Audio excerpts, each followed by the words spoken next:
அனைவருக்கும் மதிய வணக்கம்.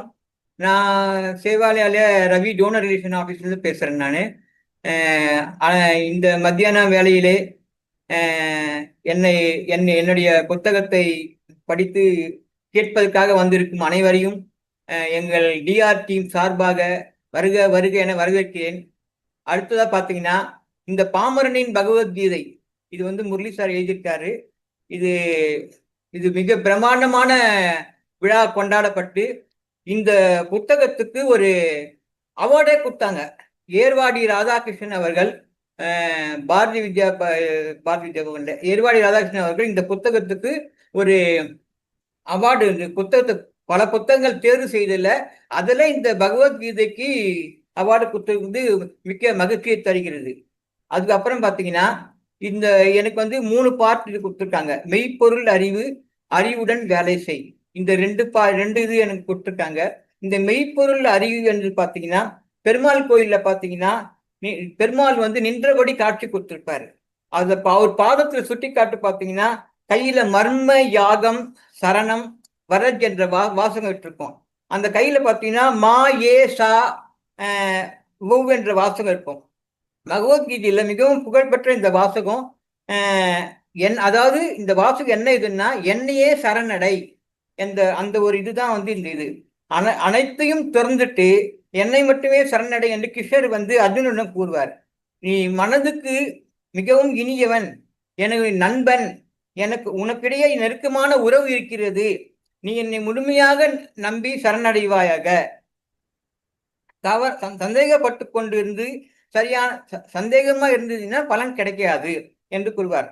கிருஷ்ணர் முழு பலனையும் பெற வேண்டுமாயின் நம்பிக்கை தேவை, 100% நம்பிக்கை, 100% நம்பிக்கை தேவைன்னு சொல்றாரு. கீதையில் உள்ள ஒவ்வொரு எழுத்தையும் நான் ஏற்றுக்கொள்கிறேன். என் முழுமையான இது சரணாகதி. சரணாகதி அடைந்தால் மட்டும்தான் இந்த பகவத்கீதையோட இது உங்களுக்கு புரியும். அதாவது ஒரு ஒரு இது சொல்றாரு. பள்ளியில நடக்கும் வகுப்பை நம்ம ஒரு இதுவா எடுத்துக்கலாம். வகுப்புல ஆசிரியர் பாடம் நடத்துறாரு. பாடம் நடத்தும் போது அவர் எந்த ஊர்ல இருந்து வந்திருக்காரு, அவர் என்னவா இருக்காரு, அவர் நல்லா பாடம் எடுப்பாரா, அந்த மாதிரிலாம் இது பண்ணாம கவனம் செலுத்துற விஷயத்தில் இல்லாமல் அவருடைய தகுதி எடை போட்டு கொடுக்கக்கூடாது. அவர் நடத்துற பாடத்தை நம்ம நமக்கு ஏற்றவாறு நம்ம புரிஞ்சு கொண்டு அந்த நல்ல விஷயங்களை நம்ம பகிர்ந்துக்கு இது பண்ணிக்கணும். புரிஞ்சு நடந்து இது பண்ணணும். அந்த மாதிரி தான் இப்ப சேவாலயில படிச்ச பசங்களா பார்த்தீங்கன்னா நிறைய பேர் ஆசிரியருடைய அந்த பேச்சை கேட்டு நிறைய பேர் ஃபாரின்ல போய் படிச்சுட்டு இருக்காங்க. இப்ப சேவாலயக்கு டொனேஷன்ஸ் எல்லாம் கொடுத்துன்னு இருக்காங்க. வேறு எந்த சிந்தனையும் இல்லாம அவர் நடத்துற பாடத்தை, அது தமிழா இருக்கலாம், இல்ல ஆங்கிலமா இருக்கலாம், இல்ல கணிதமா இருக்கலாம், அது அவர் சொல்ற விதத்தை கூர்ந்து கவனிச்சிங்கன்னா மிகவும் நமக்கு நன்றாக புரியும் சொல்றாரு. இதுதான் நம்ம அட்டென்ஷன் என்று எதிர்பார்க்கிறார்.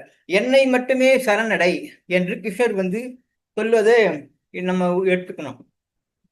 என்னை மட்டுமே சரண் அப்படின்னா வேறு மதத்துக்கு போகாத என்று அர்த்தம் கிடையாது. அந்த காலகட்டத்துல மதத்தை தவிர இன்னொரு மதம் எதுவும் கிடையாது. அதாவது வேறு நாட்டுல ஏதாவது கண்டத்துல ஏதாவது இருந்திருக்கலாம்.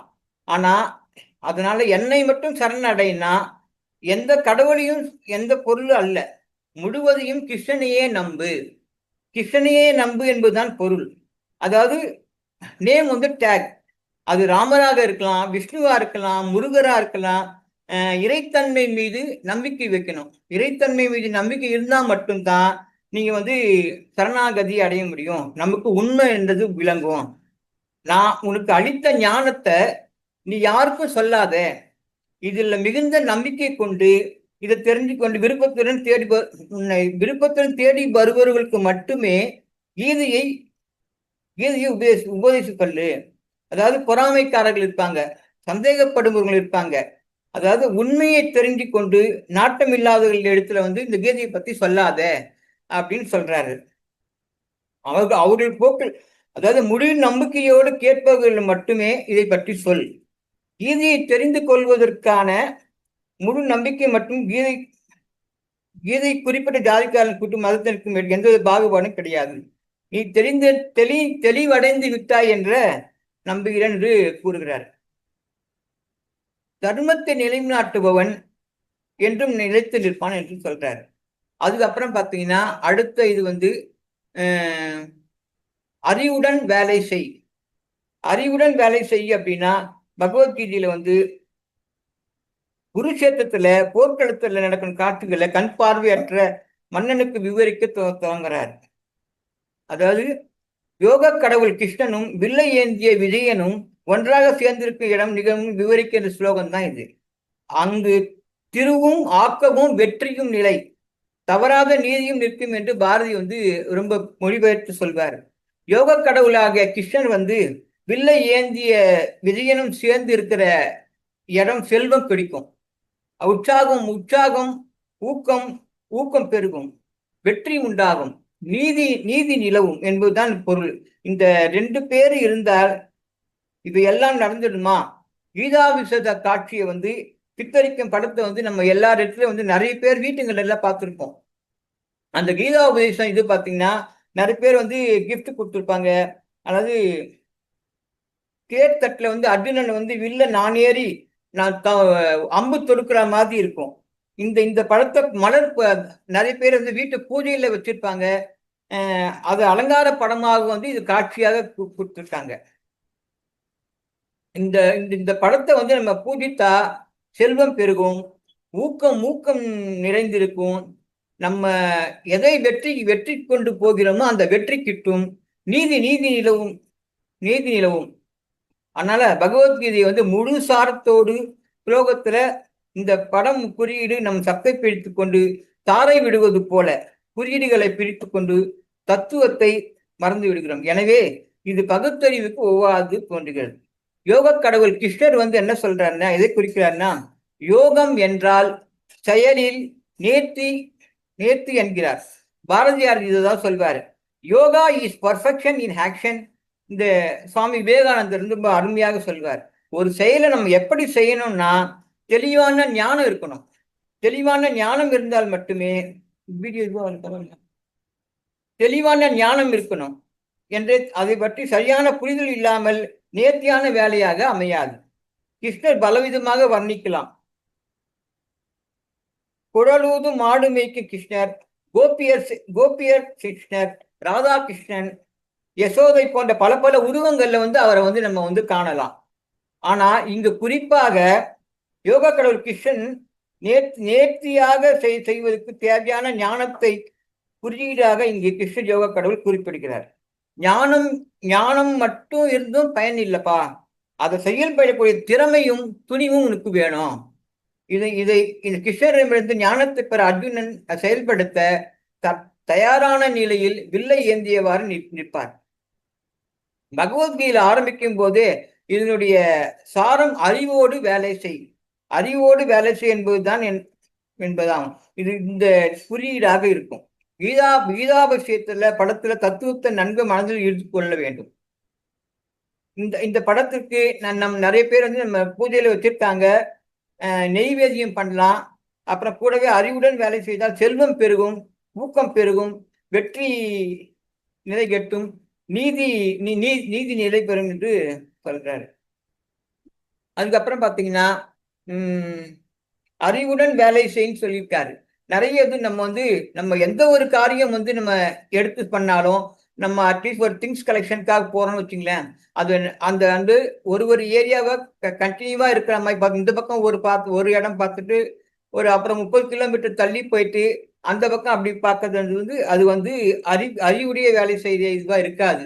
நம்ம வந்து ஒரு ஒர்க்கை எடுத்துக்கிறோம் அப்படின்னா அது ஒரு பிளானிங் இருக்கணும். அந்த பிளான் முன்னாலே வந்து பிளான் பண்ணிட்டு பண்ணாதான் அந்த ஒர்க் வந்து நமக்கு வந்து சக்சஸ்ஃபுல்லா முடியும்.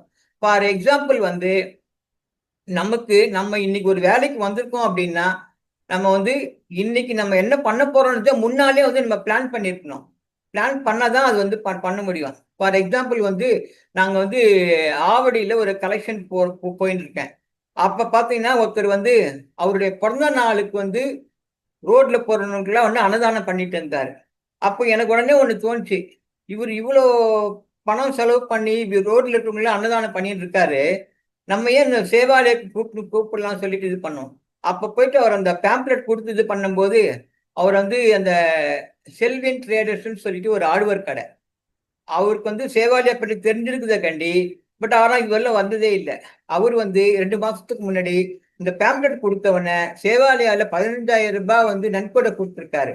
இது வந்து நான் வந்து என்னுடைய விடாமுயற்சி அந்த அந்த அவர எப்படியாவது வர வைக்கணும்ன்ற ஒரு இதுல அந்த அறிவோட வேலை செஞ்சு இது பண்ணியிருக்கேன். அப்புறம் நெறைய இதுல பார்த்தீங்கன்னா, நெறைய டோனர் கலெக்ஷன்ஸ் எல்லாம் பார்த்தீங்கன்னா, அ எங்க போனாலும் நம்ம சேவாலய பத்தி தான் நம்ம இது பண்ணணும். சேவாலயாவுடைய தேவாலய பத்தி தேவாலயுடைய முழு மூச்சாக இருந்தா மட்டும் தான் வந்து இந்த நம்ம நம்ம நம்ம நம்ம எடுத்துக்கிற காரியம் வந்து வெற்றிகரமா அமையும். நம்ம அதாவது ஃபுல் பிளானிங்கோட இருக்கணும். அ ஃபார் எக்ஸாம்பிள் எங்க போனாலுமே வந்து சேவாலய பத்தி சொல்லணும். சேவாலய பத்தி புதுசு புதுசா பழைய டோனர்கள இருந்து இது பண்ணிட்டு, புது டோனரையாவும் இது பண்ணணும். இதுதான் என்னுடைய இந்த இது.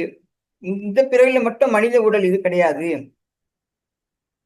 பகவான் ரமண மகரிஷி வந்து அவர் சொல்வாரு, வாழ்நாள் முழுவதும் நான் யார் என்ற கேள்விக்கே வந்து விடை தெரிவதிலேயே வந்து ரொம்ப ரொம்ப ஈடுபட்டிருந்தார். அவர் உடல் அல்ல, ஆன்மா என்பதை வார்த்தையாக இல்லாமல் மனப்பூர்வமாக மனப்பூர்வமாக உணர வேண்டும். இதுதான் பகவத்கீதை வந்து சொல்லக்கூடிய மிகப்பெரிய பாடமா இருக்குது. நடைமுறை வாழ்க்கையில வந்து நம்ம ஒரு வேலை செய்கிறோம் பார்த்தீங்கன்னா, நம்ம வந்து அந்த அந்த வேலை வந்து எதற்காக செய்றோம் என்பது என்பதையெல்லாம் அறிந்து அறிந்து செய்யணும். அந்த வேலையை செய்வதற்காக வழிமுறைகளை பற்றி சரியான புரிதல் இருக்கணும். நம்ம செய்ற வேலை வந்து நம்ம கரெக்டானதா பண்றோமான்னு சொல்லிட்டு, அந்த ஒரு புரிதல் வந்து நமக்கு தேவைப்படணும். அதன்படி தான் நம்ம செய்யணும். செய்கின்ற வேலையில வந்து ஈடுபாடும், பக்தியும் இருக்கணும். செய்யும் தொழிலே தெய்வம் என்ற உணரணும். அதுதான் விவேகானந்தர் வந்து வொர்க் இஸ் வொர்ஷிப் என்று கூறுகிறார். என்ன வேலை செய்றோமோ, அதன்படி வழிபாடு என்ன வேலை செய்றோமோ, எங்கு வேலை செய்றோமோ, அதுதான் வந்து நமக்கு வந்து கோவில். வேலை செய்வதனால நம்மள வந்து சிலர் வந்து பாராட்டலாம். இல்ல நம்மள வந்து திட்டலாம். தூற்றுவார் வந்து தூற்றலாம். போற்றுவார் வந்து போற்றலாம். எது நடந்தாலும் நம்ம வந்து ஒர்க்ல வந்து ஃபுல் இது வந்து கான்சன்ட்ரேஷன் இது பண்ணோம்னா, நம்ம வந்து யாருக்குமே வந்து எந்தவித பயப்பட வேண்டிய அவசியமே இல்ல. எது நடந்தாலும் என்ன பாதிக்காது சொல்றாரு. அடுத்து பார்த்தீங்கன்னா, தெய்வ குணங்கள். அதாவது அடுத்து பார்த்தீங்கன்னா, சத்வ குணம், ரஜோ குணம், தமோ குணம் என்று 3 வகை குணங்கள பத்தி அவர் சொல்றாரு. சத்வ குணம் ஆவறதுக்கு நாம் முயற்சி செய்தால், அந்த அது நம்மை சதிவரஞ்சன் என்ற நிலைக்கு கொண்டு சேர்க்கும். தெய்வ குணங்கள், அசுர குணங்கள் என்று பிரித்து கூறுகிறார். நம்மிடம் வந்து அசுர குணங்கள் இருக்குன்னா, அது சுய ஆராய்ச்சி செய்து பார்த்துக் கொள்ள வேண்டும். அசுர குணங்களிலிருந்து விடுபட்டு, கெட்டதிலிருந்து விடுபட்டு, தெய்வ குணங்களை நம்ம வந்து வளர்த்துக்கணும். இந்த தெய்வ குணங்கள பத்தி முயற்சியில இறங்கணும்னு சொல்றாரு. இறுதியாக இது பகவத்கீதை சாரமாக நாம் புரிந்து கொள்வது என்னன்னா, அறிவோடு வேலை செய். நம்ம ஒர்க் பண்றதுக்கு முன்னாடியே நம்ம பண்ற ஒர்க் வந்து பெர்ஃபெக்ட்டா பண்றோமா? இல்ல 2 வேலையா பண்றோமா? கடகடன்னு ஸ்பீடா பண்ணிட்டு, ஐயோ! தப்பா பண்ணிட்டோமேன்னு அந்த மாதிரிலாம் இல்லாம, அது முன்னாடியே வந்து நம்ம வந்து பிளானிங் பண்ணி பண்ணோம் அப்டின்னா, நம்மளுடைய ஒர்க் வந்து சக்சஸ்ஃபுல்லா வந்து போறதுக்குரிய கீதை இது சக்சஸ்ஃபுல்லா போறதுக்குரிய இதுவா இருக்கும். நம்ம இது மாதிரியான இந்த பகவத்கீதையான ஞான நூல்கள படிக்கலாம். மத்தவங்கள எடுத்து சொல்லலாம். விட நம் நாட்டுல ஒரு நல்ல பழக்கம் இருக்குது. அதாவது என்னன்னா, ஆன்மீக நூல்கள கடைசி ஆன்மீக நூல்களை படித்து முடிச்சுட்டு, ஒரு முறை படிக்க வேண்டும். மீண்டும் அந்த புத்தகத்த படிக்க ஆரம்பிக்கிறோம் அப்படின்னா, அந்த அத வந்து திருப்பி வந்து டெய்லி வந்து படிக்கணும். கடைசி இத நீங்க முடிக்க போறீங்க அப்படின்னா, திருப்பி முதல்ல இருந்து படிக்கணும்னு சொல்ல வர்றாரு. இந்த இதுல வந்து.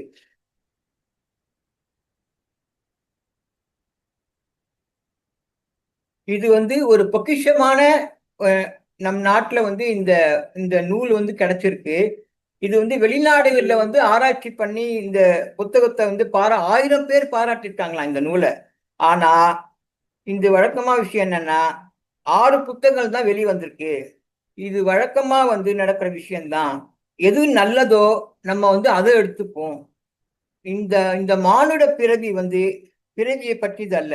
இந்த மானுட பிறவி எல்லாம் ஒரு ஒரு மரணத்துல தான் முடியும்.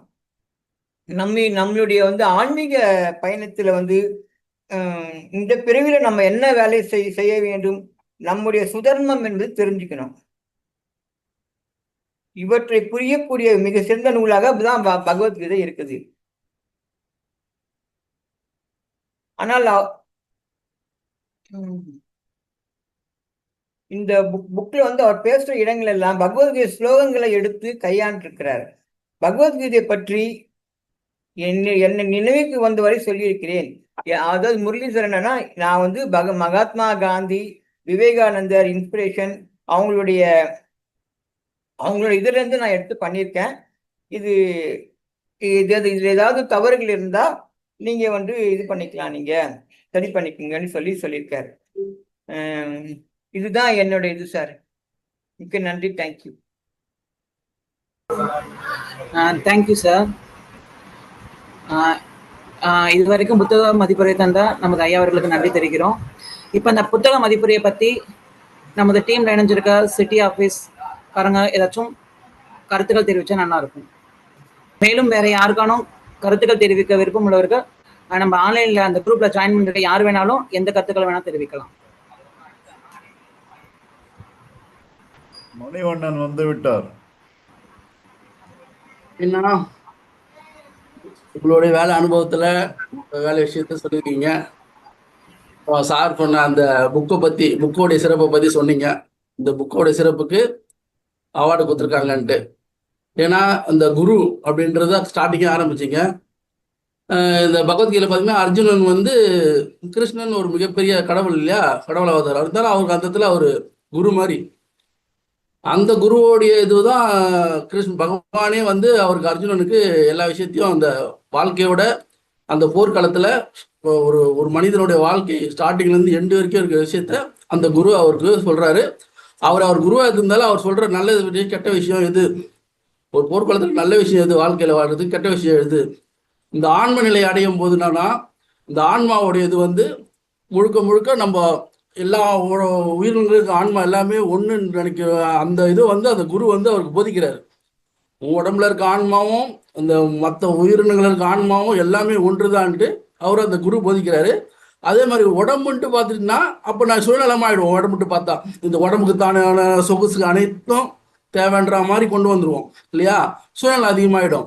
அந்த பொது நலத்தோட மற்ற உயிருக்கு அடிப்படும் போது, இல்லை மற்ற உயிருக்கு பசிக்கும் போது, இல்லை மற்ற உயிர் கஷ்டப்படும் போது, இல்லை அதை பார்க்கும்போது நம்ம இந்த எல்லா ஆன்மாவும் ஒன்று நினைச்சாதான் நம்ம அந்த எண்ணத்துல வர முடியும். இல்லைன்னா யாரோ ஒரு அடிபட்டு இருந்தாலோ, இல்லை யாரோ ஒருத்தர் பசி இருந்தாலோ, யாரோ ஒருத்தர் உயிர் போற ஒரு சூழ்நிலை இருந்தாலும், வாழ முடியாத தகுதி இருந்தாலும் நம்ம அதை பத்தி ஃபீல் பண்ண மாட்டோம் இல்லையா. அப்போ ஒரு குரு வந்து கிருஷ்ணன் பகவான் மாதிரி ஒரு குரு வந்து அந்த மாதிரி விஷயத்த போதிக்கிறாரு இல்லையா. அந்த புக்கு சிறப்பான புக்கை வந்து ஒரு ஹால்லையோ இல்லை ஒரு கோயில்லையோ பேசிட்டு அவ்வளோ கொஞ்சம் பேர் தான் ஏற்கனவே கேட்டவங்க, ஒரு 60 வயசு மேலே கேட்டவங்களே அந்த புக்கை கேட்டுட்டு இருந்தா, அப்போ இந்த மாதிரி ஒரு ஞானம், அதாவது ஸ்டார்டிங் குழந்தை போகிறதுலேருந்து வாழ்ந்து முடிகிற வரைக்கும் ஒரு அருமையான புக்கு, எல்லா உயிரையும் வாழ வைக்கக்கூடிய ஒரு புக்கு.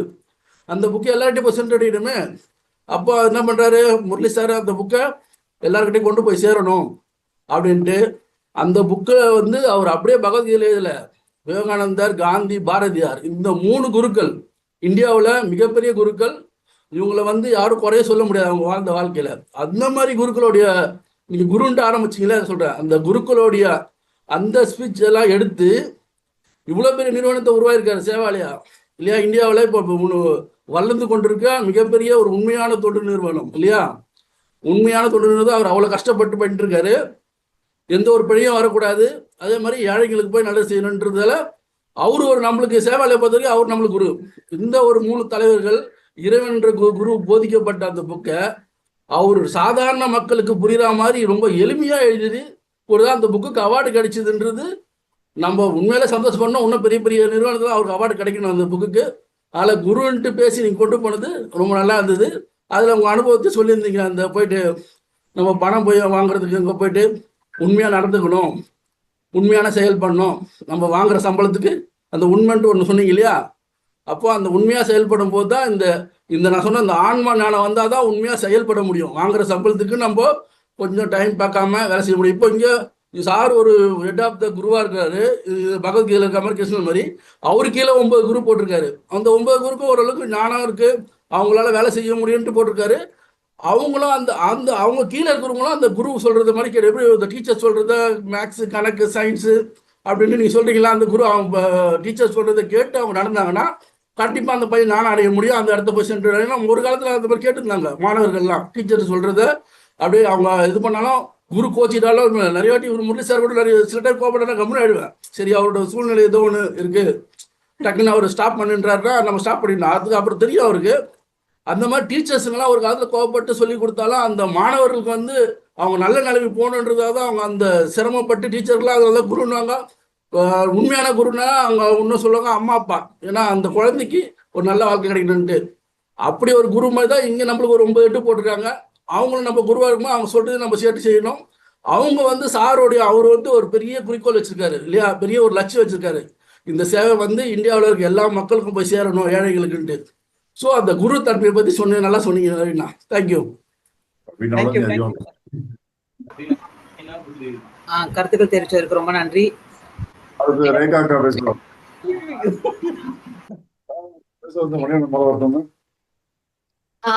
ரவி அண்ணா நல்லா பண்ணீங்க. எனக்கு தெரிஞ்சு நான் வந்து 1 மணி நேரம் எதிர்பார்த்தேன் உங்க புக் ரிவ்யூவை. நீங்க உங்களோட எக்ஸ்பீரியன்ஸ், சேவாலியாவோட எக்ஸ்பீரியன்ஸ், உங்களோடது அதெல்லாம் சொல்லி கிட்டத்தட்ட ஒரு 1 மணி நேரம் கொண்டு போவீங்க. பத்தாது இன்னைக்கு டைம் அப்படின்னு நினைச்சேன் நான். ரொம்ப சீக்கிரமா முடிச்சது வருத்தமா இருக்கு. பட் அந்த பிரசன்ஸ் ஆஃப் மைண்ட், யாரோ ஒருத்தவங்க வந்து ரோட்ல போட்டுட்டு இருந்தாங்க சாப்பாடு, நான் போய் கேட்டேன் அப்படின்றது, அதெல்லாம் சொன்னது எல்லாமே இந்த ரியல் லைஃப்ல நடக்கிற விஷயத்தை தான் நிறைய கனெக்ட் பண்ணி அந்த ஃபண்டிங் கொண்டு வரணும். ஸோ அதெல்லாம் நல்லா இருந்தது ரவி அண்ணா. தேங்க்யூ. தேங்க்யூம்மா, thank you thank you.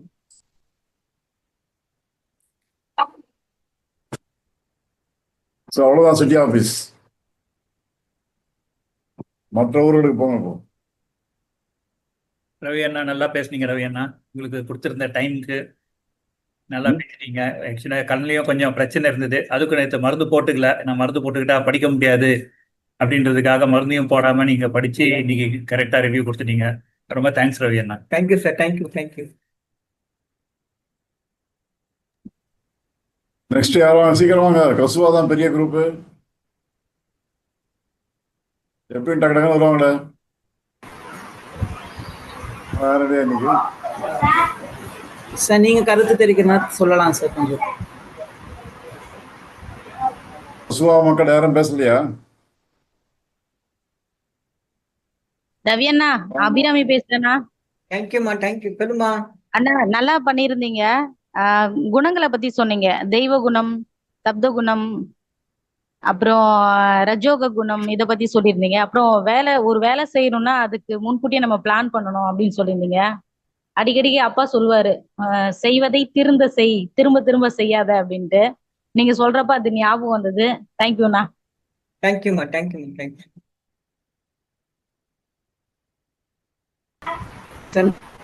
Respected Murali sir, நீங்க ஏதாச்சும் கமெண்ட் சொல்லலாம் சார். வணக்கம் ரவி அண்ணா, நல்லா பேசுனீங்க. பாமரின் பகவத்கீதை பத்தி நான் படிச்சிட்டு இருக்கேன். இப்போ இன்றைய தலைமுறையில பாத்தீங்கன்னா எல்லா இளைஞர்களும் பகவத்கீதைனாவே பயந்து ஓடுற நிலைமையில இருக்கிற இந்த சூழ்நிலையில எல்லாரும் வந்து ஈஸியா படிக்க முடிந்த அளவுக்கு, எந்த ஒரு பாமரனாலும் படிக்க முடியும் அந்த அளவுக்கு வந்து நம்ம முரளி அண்ணா எழுதியிருக்காரு. இப்போ நான் ஒரு 1 வீக்கா படிச்சேன், நல்லாவே புரிஞ்சுது. இதுக்கு முன்னாடி எங்க வீட்டுல ஒரு பகவத்கீதை புக் இருக்கு, நான் அதை திறந்து பார்த்திருக்கேன். ஃபுல்லா சமஸ்கிருதத்துல இருக்கும், கதை எதுவுமே இருக்காது, எந்த ஒரு பொருளும் புரியாது, அப்படி இருந்துச்சு. இப்போ இந்த பாமரன் பகவத்கீதை படிக்கும்பொழுது நல்லாவே புரியுது. ஒரு இடத்துல வேலை செய்யணும்னா எப்படி வேலை செய்யணும், என்ன ஃபாலோ பண்ணணும், எதை வந்து நம்ம கையில எடுக்கக்கூடாது, இது மாதிரி நிறைய விஷயங்கள் புரியுது. இந்த பாமரன் பகவத்கீதை வந்து எல்லாருக்குமே வந்து பயனுள்ளதா தான் இருக்கு. இன்னைக்கு ரவி அண்ணாவும் நல்லா பேசுனீங்க, முரளி அண்ணாவும் இந்த புத்தகம் வந்து எல்லாருக்கும் வந்து இந்த புத்தகத்துல நீங்க என்ன சொல்ல வரீங்கன்றது எல்லாருக்குமே வந்து புரியுற விதத்துல தான் எழுதிருக்கீங்க. எங்களுக்கும் நல்லா புரியுது. ரொம்ப நன்றி. தேங்க்யூம்மா, தேங்க்யூ தேங்க்யூ. சென்டர்ஸ் ஜாயின் பண்ணிக்கிங்களா? கொஞ்சம் பேசலாமே. அன்னமணி மேடம். ரவி, கடைசி அத்தியாயமா முடிச்சிட்டியா அதுக்குள்ள? ஆமா சார், 3 தான் சார் ஆ, வந்துருக்கு. எனக்கு எனக்கு 2 பார்ட்டு கடைசியில முடிவுரை வந்தது சார், அவ்வளவுதான் சார். அவ்வளவுதான், புக்கு முடிவு வச்சுக்கோ. ஏன்னா நீ சொன்ன கடைசி ஸ்லோகம் தான் சொன்ன. வில்லை ஏந்திய விஜயன்கிறது கடைசி ஸ்லோகம். ஆமா இப்போ சார். இப்போ பகவத்கீதை சீரியல் இன்னையோட முடியுது போல இருக்கு. இல்ல ஒருத்தவங்க வந்து அடுத்த வாரம் பேசுறாங்களா, அது ஒரு முன்கூட்டியே எனக்கு விஜயபுரம் பேச போறாங்களா? ஆமா, அடுத்த தெரியல. வாரம் இருக்காங்க. அடுத்த வாரம் அரசாணி மிஸ் பேசுறாங்க சார். அவங்க என்ன பேசுவாங்க? முடிவரையே இரண்டு முடிச்சிட்டாரு அவரு. இந்த வீக் அரசாணி மிஸ் பேச வேண்டியது, அடுத்த வீக் லாஸ்ட் முடிவுரை இந்த அண்ணாக்கு அலாட் பண்ணியிருந்தாங்க. அது 1 வீக் அவங்க இன்டர்சேஞ்ச் பண்ணிக்கிட்டதால இவரு முடிவுரை பேசுற மாதிரி ஆயிடுச்சு கூட சார் இன்னைக்கு. ரவி நான் ரொம்ப ஈஸியா காரணம் சொல்லி தப்பிச்சிருவாரு. என்ன 1 வாரம் முன்னாடி போட்டாங்க, அதனாலதான் நான் சரியா பேச முடியல. 1 மணி நேரம் டைம் கொடுத்தா 10 நிமிஷத்துல முடிச்சிட்டேன். எனக்கு முதல்ல கமெண்ட் சொன்ன மணிவண்ணன் 15 நிமிஷம் சொன்னாரு, நான் பேசினேன் 10 நிமிஷம் தான் பேசினேன். அப்படிங்கிற நிலைமை ஆயிடும் போது இருக்கு. அண்ணா தான் சரி, ரிக்வெஸ்ட் இப்போ பண்ணது மாத்திருக்காங்க சார். ரைட். இப்போ அந்த அம்மா பேசும்போது சொன்னாங்க, இப்போ அவங்க வீட்டில் இருக்க பகவத்கீதை எல்லாம் சமஸ்கிருதத்தில் இருந்தது, ஒன்றும் புரியல அப்படின்னாங்க. நான் எல்லாருக்கும் புரியணும்னு சொல்லிதான் எல்லாமே தமிழில் கொடுத்துருக்கேன். நம்ம ஆளுங்கெல்லாம் தமிழ் தான் படிப்பாங்க, அதனால தமிழில் கொடுக்கலாம்னு சொல்லிட்டு தான் சமஸ்கிருத வார்த்தையாக இருந்தாலும் அது தமிழ்லேயே எழுதியிருக்கேன். அந்த வார்த்தையை கொஞ்சம் நம்ம வந்து கவனம் கொடுத்து படித்தோம்னாக்கா அந்த வார்த்தை தெரியும். ரைட்டா? அந்த முதல்ல அந்த ஸ்லோகம் வந்து பெருமாள் கையில் எழுதியிருப்பாரு சொன்னா, நீங்கள் திருதிண்டோர் கோயில் போனோட தெரிய பார்க்கலாம். நீங்கள் திருதிண்டோர் கோயிலுமே பெருமாள் நிற்பார், அவர் கையில் வந்து எழுதியிருப்போம். தமிழில் தான் எழுதியிருக்காங்க அங்கே கூட. மாம் ஏக்கம் சரணம் ரஜ. அதுதான் வந்து ரவி நான் மாம்பழம் கேம்பழம் இன்னும் பேசிட்டாரு. மாம் ஏக்கம் சரணம் ரஜ. மாம்னா நான், ஏக்கம் ஏக்கம் ஏக் ஏக் 1 இல்ல, ஏக்னா 1 2 3 4 தான் மாம் ஏக்கம். என்னை மட்டுமே, only surrender only to me, என்னை மட்டுமே சரணடை அப்படிங்கிறத அர்த்தம் அதுக்கு. அதுதான் வந்து அந்த பெருமாள் கையில் எழுதியிருக்க மாதிரி நிறைய பெருமாள் கோயிலில் அதை எழுதி வச்சிருப்பாங்க. மாம் ஏக்கம் சரணம் ரஜா அப்படின்னா பகவத்கீதை வந்து 5000 வருஷத்துக்கு முன்னாடி நடந்த விஷயம். அந்த காலத்தில் வந்து கிறிஸ்துவ மதமோ இஸ்லாமிய மதமோ புத்த மதமோ எதுவுமே தோன்றவே இல்லை. அந்த காலத்தில் இருந்த இந்து மதம் மட்டும்தான். அப்போ எதுக்காக இவர் சொல்லிட்டு இருக்காரு மாம் ஏக்கம் சரணம், என்னை மட்டுமே சரணடை, நீ வேற மதம் போயிடாதன்னு சொல்ற அர்த்தமே கிடையாது. அது அந்த மாதிரி சொல்லலை. இந்து மதத்திலே இரு, வேற மதத்தில் போயிடாத அப்படின்னு சொல்றதுக்காக சொல்லலை. என்னை மட்டுமே சரணடை அப்படின்னு சொன்னாக்கா நீ புத்தி வேற எங்கேயும் போயிடக்கூடாது, கடவுள் நினைப்பாக இருக்க வேண்டும், அந்த அர்த்தத்தில் சொல்லியிருக்கதா. என்னை மட்டுமே கிருஷ்ணர் சொல்றாருன்னா கிருஷ்ணருங்கிற அந்த பேருக்காக கிடையாது, இறைவன்கிற ஒரு அர்த்தம், அவ்வளவுதான். அந்த இறைவன்கிற விஷயத்துல சரணடைய வேண்டும். அந்த மாதிரி இருந்தால் எல்லாம் நல்லா நடக்கும் அப்படிங்கிறது தான் அந்த வார்த்தையோட அர்த்தம் எழுதியிருப்பான் அதுல. அதே மாதிரி ஸ்திதப்பிரஜன் அப்படிங்கிறதையும் நீ என்னென்னமோ சொல்லி விட்ட. அதுக்கு ஸ்திதப்பிரஜன் அப்படிங்கிற ஒரு வார்த்தை, அதுவுமே வந்து சமஸ்கிருத வார்த்தை. ஸ்திதம்னா ஸ்திதியா இருக்கு அப்படின்னா ஸ்ட்ராங்கா நிக்கிறோம் அப்படிங்கிறத ஸ்திதம். ஸ்திதப்பிரஜன், பிரஜம்னா மூளை, மனசு, அறிவு, எதெல்லாம் சொல்லலாம். ஸ்திதப்பிரஜன்னா நமக்கு வந்து நம்ம மனசு ஸ்ட்ராங்கா நிக்குதுன்னு அர்த்தம். அங்கங்க அல்லாடுறது கிடையாது.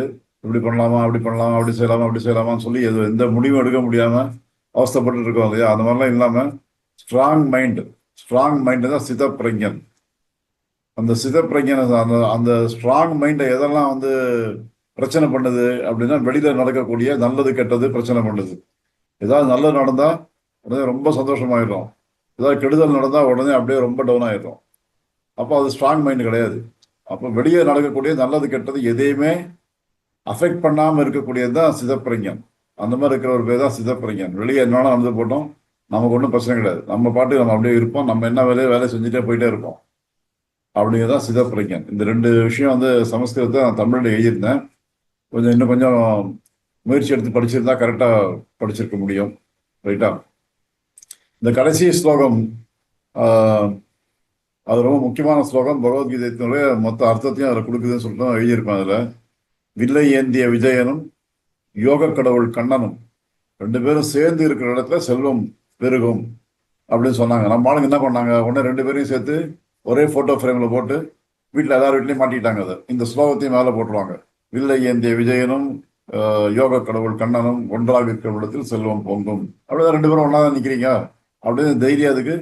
கற்பூரம் காட்டுறது, தேங்காய் உடைக்கிறது எல்லாம் மட்டும் எங்க செல்வம் பொங்கவே இல்லையே அப்படின்னு உட்காந்துருக்கோம். அப்படி இல்லை அர்த்தம் அதுக்கு. வில்லை ஏந்திய விஜயன்னு சொல்றாங்க. விஜயன்னா இவர் அர்ஜுனன். அர்ஜுனனுடைய அர்ஜுனன் எதுக்காக தெரியும், அவர் எதுக்காக புகழ் பெற்றவர்னா வில்லு தான் இல்லையா. நல்ல ஒரு வில்லாடி தான் அர்ஜுனன். ஸோ அவருடைய எக்ஸ்பர்டீஸ், அவருடைய திறமை, அர்ஜுனுடைய திறமை எங்க இருக்குன்னா வில் வித்தையில இருக்கு. ஸோ வில்லை ஏந்திய விஜயன் அப்படின்னு சொல்லும்போது உங்களுடைய திறமையை முழுதாக வெளிக்கொண்டு வாங்கள் அப்படின்னு சொல்றாரு. அதுக்கு அறிவு வேணும் இல்லையா, சரியான அறிவு, கரெக்டான அறிவோட நீ வேலை செஞ்சேன்னு சொன்னாக்கா உனக்கு செல்வம் பொங்குங்கிறாரு. யோக கடவுள் கண்ணன் சொல்றாங்க. கண்ணன் வந்து பல ரூபங்கள்ல நம்ம பார்க்குறோம். சின்ன குழந்தையா இருக்க கண்ணன், அப்புறம் வந்து ராதாகிருஷ்ணன், கோபி கிருஷ்ணன், பல கிருஷ்ணன் சொல்றாங்க. இங்கே யோக கடவுள் கிருஷ்ணன் சொல்றாரு. யோக கடவுள் சொன்னாக்கா அறிவை குறிக்கக்கூடியது. அதனாலதான் அந்த ரதம், அந்த படத்துல பாத்தீங்கன்னா ஒரு 5 குதிரை இருக்கும். 5 குதிரையினுடைய அந்த லகான் அந்த கயிறை ஃபுல்லா அப்படி கையில பிடிச்சிட்டு இருப்பாரு. அவர் தான் யோக கடவுள். அதாவது 5 புலன்கள், 5 புலன்கள் அங்கங்க தறிகட்டு போகாம எல்லாம் அப்படியே கண்ட்ரோல்ல நிக்குது. அந்த மாதிரி இருக்கும்போது தான் அவர் யோக கடவுள். அதனால வந்து உங்களுடைய அறிவின் மூலமாக உங்களுடைய புலன்களை நீங்க கண்ட்ரோல்ல வச்சுக்கிட்டீங்கன்னு சொன்னாங்க, அதோட கூட உங்களுடைய திறமையை காட்டுறீங்கன்னு சொன்னா அந்த இடத்துல செல்வம் பொழியும். அதுதான் அர்த்தம். ரைட்டா? அதான் அறிவோட வேலை செய்யணும். ரொம்ப சிம்பிளா சொல்லிடலாம். நம்ம சென்னை பாஷையில் சொல்லணும்னா அறிவோட வேலை செய் அப்படின்னு சொன்னா முடிஞ்சு போச்சு. அதுதான் கடைசி ஸ்லோகத்துல அர்த்தம். அதுதான் நம்ம வந்து அறிவோட வேலை செய்யணும்னு சொன்னாக்கா அது நம்ம என்ன செய்ய போறோம், எதுக்காக செய்யறோம்னா சரியா புரிஞ்சுக்கணும். பாதி வேலை சரியா நடக்காத காரணம் ஏன் செய்யணும்னு தெரியாது யாருக்கும். சேவாலய ஸ்டாஃப் கிட்ட இருக்கிற மிகப்பெரிய பிரச்சனை. ஒவ்வொருத்தருக்கும் வந்து அவங்க எதுக்காக செய்யறோம் அப்படின்னு புரிஞ்சுக்கிட்டாங்கன்னா ரொம்ப நல்லா செய்யலாம். எதுக்காக செய்யணும்னு தெரியாது. சொன்னாங்க, அவங்க சொல்லிட்டாங்க. 9 குருமார் சொன்னாங்க இல்லையா, அப்போ மாத்தியாச்சு. 12 குரு ஆயிட்டாங்க. இப்போ 9 குரு பத்தல, 12 குருவா மாத்தியாச்சு. குருவை நம்பர் இன்க்ரீஸ் பண்ணியாச்சு. அதனால வந்து உங்க டிபார்ட்மெண்ட் ஹெட்டு சொல்றாங்க, அவங்க சொல்லிட்டாங்க செய்யணும், அவ்வளவுதான். அது எதுக்காக செய்யறோம்னு அவன் புரியாது. புரியாம ஒரு வேலை செஞ்சுட்டு அது புரியாம செய்யும் போது அந்த அர்த்தமே தெரியல நமக்கு.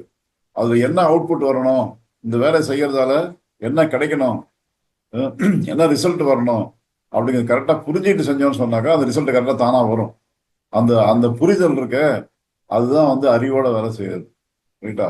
ஸோ பகவத்கீதையோட சாரம் அந்த கடைசி ஸ்லோகம் தான். அது ரொம்ப ரொம்ப சிம்பிளா 2 வார்த்தையில சொல்லியாச்சுன்னா அறிவோட வேலை செய். பகவத்கீதை முழுக்க உழவு 18 அத்தியாயம் இவ்வளவு பேசி எல்லாம் பண்ணி என்ன பிரயோஜனம், கடைசியில ஒரு 2 வார்த்தையில நிக்கிது. அவ்வளவுதான். அறிவோட வேலை செய்ய தான் சொல்லியிருக்காரு.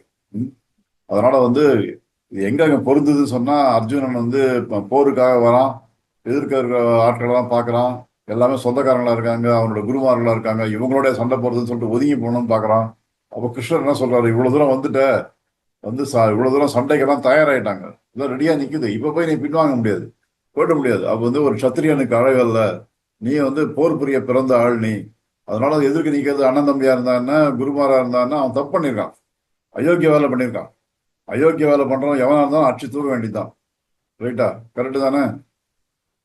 அது சொந்தக்காரா இருந்தா என்ன, நம்முடைய குருமாரா இருந்தான்னா, நமக்கு ஹெல்ப் பண்ணவரா இருந்தான்னா, யாரா இருந்தான்னா, பண்ணது அயோக்கிய வேலை தான், போட்டு அடிக்க வேண்டியதான், போட்டு காலி பண்ண வேண்டியதான்.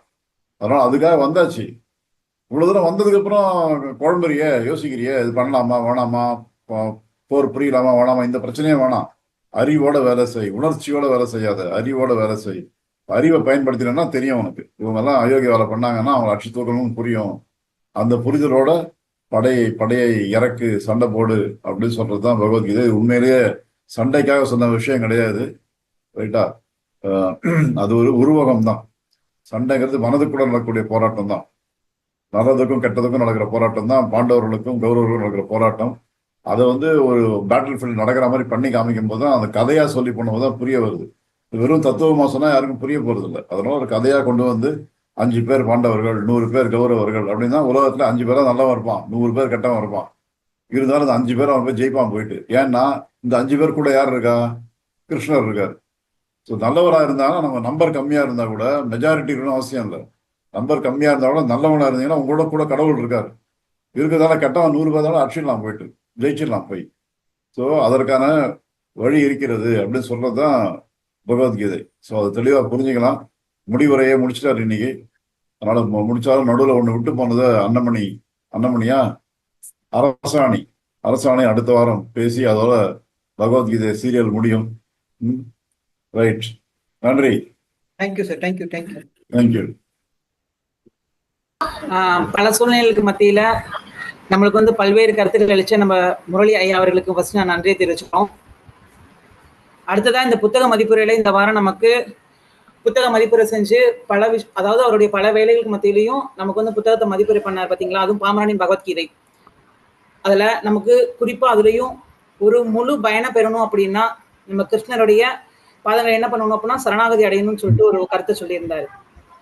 அது அதாவது இறைவனா இருக்கலாம், நம்ம குருவா கூட இருக்கலாம். அப்படி நம்ம குருவா பார்த்து நம்ம ஒருத்தர் மேல முக்கியமா நம்பிக்கை வச்சு சரணடைஞ்சோம் அப்படின்னா சேவாலயில எவ்வளவு பெரிய வெற்றிகளை கண்டு மாணவர்கள் வந்து பல ஊர்களுக்கு போயிருக்காங்க அப்படிங்கிறத ஒரு முக்கியமான கருத்தா வச்சாரு. அதை எல்லாருமே ஆள் மனசுல ஏத்திக்கணும்னு நான் ரொம்ப வேண்டுகிறோம். அது ரொம்ப பிடிச்சிருந்தமான கருத்து. அது மட்டும் இல்லாம ஒரு அறிவோட நம்ம வேலை செய்யணும், அறிவுடன் வேலை செய் அப்படின்னு சொன்னாரு. அப்படி நம்ம செஞ்சா நம்ம ஒரு வேலையை எப்படி பிளான் பண்ணி நம்ம பண்ணுவோம், ஒரு வேலையை பிளான் பண்ணி செய்யறது மூலியமா நமக்கு வந்து அந்த வேலை ஒரு பர்ஃபெக்டா முடியும். அது நமக்கு மட்டும் இல்லாம அப்படி நான் ஒரு வேலையை பர்ஃபெக்டா செஞ்சேன்னா ஒரு தனி மனிதனா இல்லாம ஒரு முழு மனிதனா, அதாவது பொது வாழ்க்கையில ஈடுபடுத்தி கொள்ள முடியும். அப்பதான் ஒரு முழு மனிதனா ஆக முடியும். அதாவது ராமகிருஷ்ணன் அப்படிங்கிறவரு தனி மனிதனுக்கும் முழு மனிதனுக்கும் ஒரு வித்தியாசமா சொல்லியிருப்பாரு. பொது வாழ்க்கையை பயன்படுத்திக்கிறவன் முழு மனிதன். அப்படி ஒரு முழு மனிதனா பொது வாழ்க்கையை ஈடுபடுத்திக்கணும்னு சொல்லிட்டு பல கருத்துக்கள் தெரிவிச்ச ஐயா அவர்களுக்கு நன்றி கூறுகிறேன். மேலும் இந்த புத்தக மதிப்பு தேங்க்யூ. Thank you sir.